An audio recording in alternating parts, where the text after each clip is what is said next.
Olá, turminha, voltando com vocês, só que agora na nossa aula de produção de texto, hoje, sexta-feira, 8 de outubro de 2021, encerrando nossa semana de aulas, né?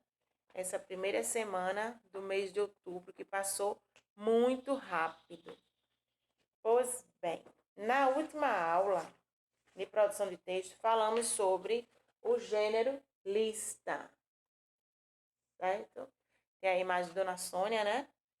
Então, falando sobre o gênero lista, eu deixei para vocês duas atividades, 25 e 26. Peguem o livro de vocês para que a gente possa fazer a correção da aula de sexta-feira, dia 1 de outubro. Então, no dia 1, na página 25, tem a seguinte atividade. Que tipo de lista as situações abaixo pedem? A primeira imagem aí é um professor e os alunos em uma sala de aula. Então, que lista pode-se fazer através dessa imagem? A gente pode fazer uma lista de alunos, né? Uma lista de chamadas, para poder ver quem participou, né? Uma lista de presença. Já na segunda imagem, tá a mulher aí, numa quitandaria, né? Fazendo compras de frutas e verduras. Então, essa lista aí só pode ser de compras, né? Ou de frutas, ou de verduras, ou de legumes, mas é uma lista de compras. No 2, encontre na imagem os elementos que constam no quadro abaixo. Tem aí um quadro com vários objetos, né? Vocês teriam que procurar todos esses, circular, marcar um X, ficava a critério de vocês, tá? Aí tem tênis vermelho, uma raquete, peça de roupa, xadrez, bola de vôlei, joystick, mochila preta, pantufa, bola de tênis, peça de roupa listrada. Então, todos esses produtos estão aí nessa bagunça. Aí você achou, marcou um X, certo? Ou então circula. Aí ele faz uma pergunta. Ele quer saber como é que você conseguiu encontrar os itens que deveriam, sem esquecer nenhum. Como é que você conseguiu achar cada um deles? Através de quê? Porque eles estavam na lista lá em cima, né? Então, a sugestão de resposta. Os itens que deveriam ser encontrados constavam numa lista, tinha uma lista lá em cima. Se não tivesse essa lista, como é que você ia saber o produto que você teria que encontrar? Ia ficar difícil, né? Então, por causa da lista, tá? Que tá aí em cima. Já a atividade da página 26, bem tranquila, tá? Tem aí 3 tipos de lista. Aí, letra A, lista de estudantes de uma sala. B, lista de frutas. C, lista de atividades que precisam ser realizadas. Tem 3 listas aí, era só você colocar letra A, B, C, tá? Então, a sequência correta foi essa daí, ó. A primeira lista, a maior que tem é A, depois vem C e a última é B, certo? Então, essa foi a atividade da aula de sexta-feira passada sobre gênero lista, que é um dos nossos assuntos, né? Durante essa unidade, trabalhamos 2 gêneros, fábula e lista. Quando a gente falou do gênero fábula, veio a história do pastor e o lobo, né? Então, a definição de fábula é a seguinte: as fábulas são textos muito comuns na literatura. Em geral, os personagens delas são animais que apresentam atitudes parecidas com o comportamento humano. Normalmente, destacamos o ensinamento a partir do texto.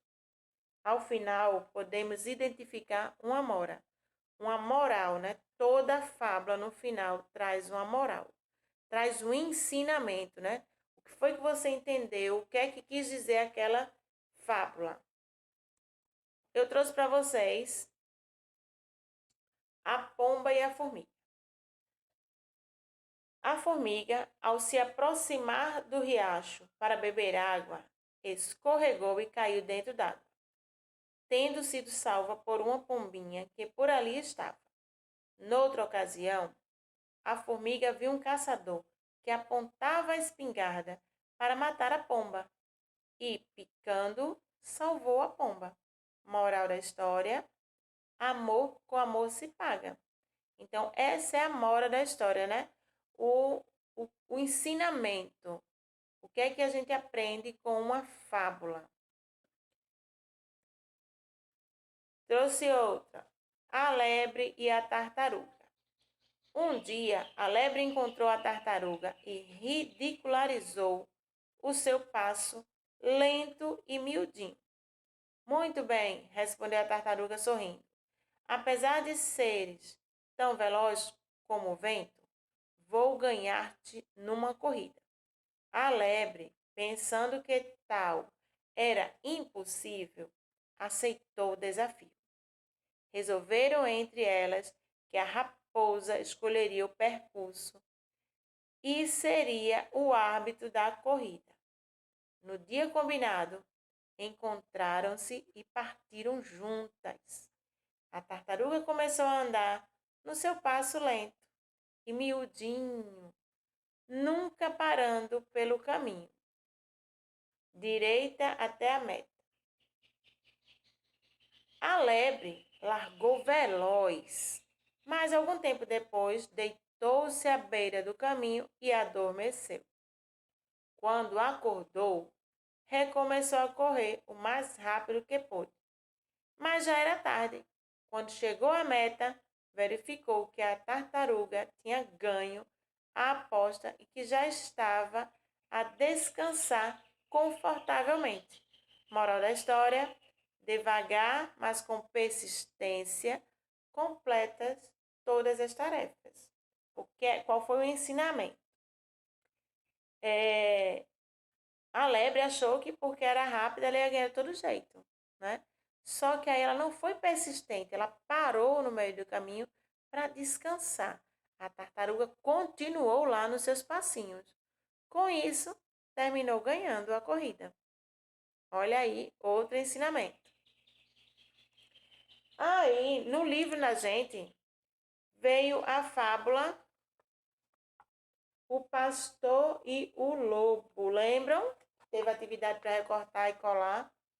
Então, um pastor de ovelhas achava a vida muito monótona, chata, parada. Por isso, inventava de tudo para se distrair. A sua diversão favorita era fingir que estava em apuros. Um lobo! Socorro, socorro! Costumava gritar aos quatro ventos. Quando as pessoas do povoado vinham em seu socorro, encontravam-no perfeitamente seguro e rindo a valer. Um dia, apareceu um lobo de verdade na frente do pastor. Desesperado, ele começou a gritar, como sempre fazia. Um lobo! Socorro, socorro! Desta vez, ninguém veio socorrê-lo e o pastor teve de se esconder em cima de uma moita de espinho, enquanto o lobo devorava todas as suas ovelhas. Moral da história: quando um mentiroso fala a verdade, ninguém acredita. Então, verdade sempre. Então, esse foi o gênero fábula, onde a gente viu que fábulas são textos comuns, não é? Geralmente são curtos, onde os animais têm comportamentos parecidos com os dos humanos. Traz o ensinamento e no final traz uma moral da história, né? O que é que você aprendeu com aquela história, com aquela fábula? Quando a gente falou do gênero lista, que foi bem recente, foi na aula passada, a gente falou deu o exemplo de Dona Sônia, né? Que faz compras para todos, para casa todos os sábados. Hoje é quinta e ela já está escrevendo tudo que deve comprar para não se esquecer de nada, nem comprar coisa que não deve. Tá aí a imagem de Dona Sônia com a listinha dela na mão. Aí a gente viu que listas têm como finalidade organizar os itens para a atividade a ser realizada, como a lista de alunos de uma sala de aula, que existe para controlar quem faltou, quem está presente, uma lista de atividades a serem realizadas, que as pessoas geralmente fazem, para guiar-se nas tarefas que devem executar. A lista telefônica, que organiza os números de telefone de instituições e prestadores de serviço e etc. Então, aí o livro trouxe uma imagem de uma lista telefônica. Provavelmente vocês nunca viram uma lista telefônica, porque foram extintas, né? Não existem mais. Mas esse tipo de lista ajudava bastante, porque quando a gente precisava saber o endereço ou o telefone de algum lugar, a gente ia nesse livro, que ele era bem grosso, gente, bem grosso mesmo. E tinha o telefone de todo o estado, tá? O que é que acontecia? Se eu precisasse o telefone de um consultório, eu ia lá, folheava, via o nome, né, do consultório e achava o telefone e o endereço. A mesma coisa acontecia se eu quisesse procurar o telefone de alguém, de uma pessoa. Uma amiga que eu não encontrava mais, ia lá, procurava pelo nome dela e achava o telefone. Hoje, o que é que a gente faz? A gente vai no celular. A gente abre lá o Google, digita o nome do estabelecimento e vai aparecer lá até o mapa para a gente conseguir chegar nesse local, né? Por isso que as listas telefônicas foram extintas, porque ficaram sem uso. Então foram extintas, né? Porque os contatos já não constava mais e hoje em dia todo mundo tem um celular. Geralmente essas listas eram com telefones fixos. E a gente sabe que hoje em dia quase ninguém tem, né? Telefone fixo. Tudo se faz através do celular. Tem aí a lista de presença, né? Provavelmente de alguma aula, algum curso, né? Ou alguma reunião. Aí tem o nome de 10 pessoas e tem a assinatura de cada uma, dizendo que quem estava presente assinou, certo? Temos também a lista de atividades. Ir à praia, ao cinema, ler pelo menos 3 livros da estante, visitar a minha tia, pintar, arrumar o guarda-roupa, comprar o presente do meu pai. Então, uma lista que alguém fez porque precisa lembrar e fazer todos esses itens, certo? Para não esquecer nenhum, melhor anotar, né? Em sala, eu cheguei a perguntar quem já tinha feito lista, né? Muitos falaram que tinham feito listas de compra, ajudar a mãe, já fez lista de roupas que ia levar para uma viagem, listas de brinquedos que queria ganhar, comidas que queria comer. Então, vários em sala deixaram claro o hábito de fazer listas. Quem não fez sempre viu, ou sempre vê a mãe fazendo, né? Principalmente quando vai ao supermercado. Pois bem, para exercitar esse assunto, eu vou deixar uma atividade para vocês no caderno. Então, quem não tem caderno de produção de texto, pega o caderno de português ou qualquer outro, tá? Mas aí coloca que é a atividade de produção de texto, se não for o caderno de produção. Faz aí o cabeçalho completo, coloca a data, teu nome, segundo ano, manhã ou tarde, e responde essas 5 perguntas. Na primeira pergunta, na atividade 1, está dizendo assim: o que são fábulas? No livro vem a definição, tá?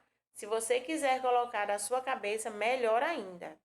Se não quiser pesquisar no livro. 2. Escolha uma fábula que você conhece, escreva o título e qual a moral da história. Você vai escolher uma fábula que você gosta, que você já leu, vai escrever lá o título e depois vai colocar qual foi a moral. 3. Qual a finalidade da lista? Para que serve a lista? Também está no livro. Você já fez alguma lista? De quê? Já fez alguma lista, sim ou não? E de que foi essa lista? Foi sobre o quê? E o 5, você vai fazer uma lista do que você gosta de fazer, certo? Se é atividade, brincadeira, jogos, alguma coisa desse tipo, mas aí eu quero que você faça uma lista do que você mais gosta de fazer, certo? Bem simples a atividade, é só para exercitar mesmo o assunto, para que quando vocês pegarem o envelope das atividades, consiga fazer tranquilamente as atividades avaliativas, certo? Então, encerro com vocês hoje, nessa sexta-feira, 8 de outubro. Vem aí um final de semana, né? Descansem, façam as atividades atrasadas, não deixe acumular. Lembrando que semana que vem teremos 2 feriados, né? O primeiro na terça, dia 12, que é o dia de vocês, dia das crianças. E na sexta, dia 15, o feriado do dia dos professores, certo? Então, cheiro no coração de vocês. Aproveita aí o final de semana junto com a família e até a próxima aula.